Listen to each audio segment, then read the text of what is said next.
Dovolím si vám představit divadelní soubor Diamant,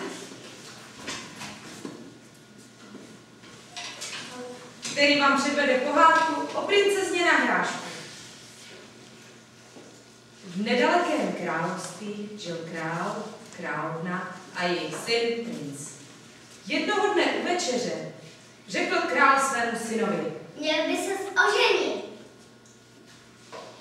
Já si vezmu jenom opravdickou princeznu. Princ se vydal hledat svou pravou princeznu do světa, ale žádná nebyla ta pravá. Jedna byla zlá, další zamračená. Tak se vrátil s nepořízenou domů. Opět takhle seděli u večeře, když přišel strážník.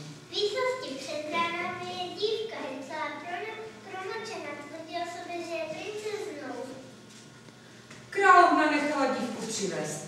Ta se způsobně poklonila a požádala o nocleh.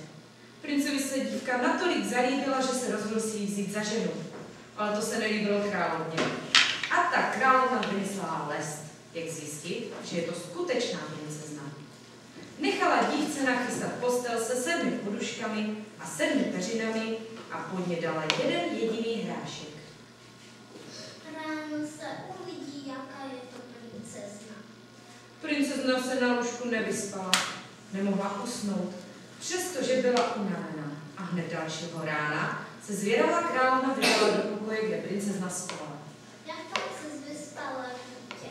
Příšerně okaženě zamouřená a jsem sama modřina.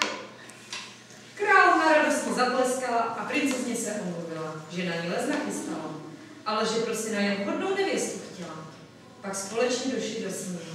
Princ princeznu pojal za svou ženu a dnes královna z radostí vnoučatu vypráví příběh o tom, jak jejich maminku poznala díky malinkatému hrášku.